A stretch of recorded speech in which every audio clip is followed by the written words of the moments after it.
गुरुभ्यो नमः। हम क्यों इतना बोलते हैं वेद, शास्त्र, रामायण, भगवत गीता, भागवतम क्यों पढ़ना है इसको? इसका रॉकेट साइंस से कोई संबंध नहीं है।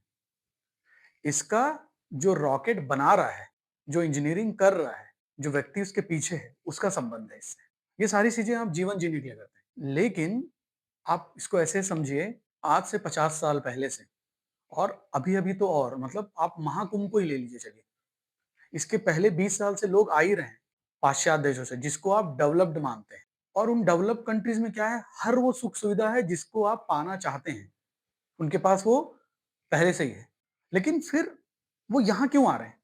महाकुंभ में लगभग 15 लाख फॉरेनर्स आए। इसके पहले भी उत्तराखंड हो गया, हिमाचल हो गया, यहाँ पे जो योग गुरु हैं, यहाँ पे जो आध्यात्म के गुरु हैं, इन लोगों से ही आके मिलते हैं। और ये कोई साधारण व्यक्ति नहीं है, दुनिया की सारी सुख सुविधा उनके पास है। और कहाँ पर है, जिसको आप डेवलप्ड ऑलरेडी कंट्रीज, यूएस हो गया, यूरोप हो गया, ऐसे जगहों से ही आ रहे हैं। ये कोई अफ्रीका का कोई ऐसा राजा नहीं है जहाँ पे धन तो है, लेकिन सुख सुविधा की वस्तुएं नहीं है, तो भारत में आके वो वहन कर रहा है। तो इस पृष्ठभूमि में उनको ऐसा क्या उत्तर मिल रहा है जो उन वस्तुओं से उनको नहीं मिल पा रहा है?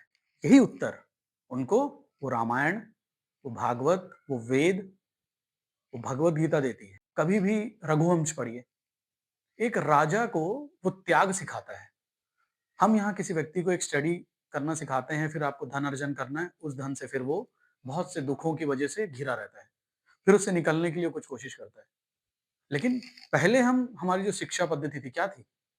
पहले हम तपस्या और त्याग सिखाते थे। उसके बाद वो कैसे राजा बने, एक प्रकार से प्रयोग में ला रहा है, उससे वो कभी दुखी नहीं होता है। और पहले जब इस प्रयोग, इस त्याग के पहले, इस शिक्षा, वेद और शास्त्र के पहले जब उस व्यक्तियों को वहन करता था, तो वो दुख होता था।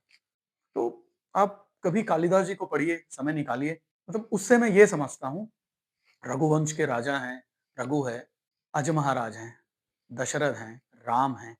त्याग कर, त्याग से, त्याग को पाना और फिर त्याग के साथ उन्हीं वस्तुओं का वहन करना।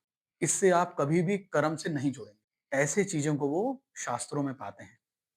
पाश्चात्य देश के पास ऐसा कोई भी ज्ञान नहीं है जिससे इन वस्तुओं से वो सुख तो मिलता है, आनंद नहीं आता, और उसी से वो दुखी होता है।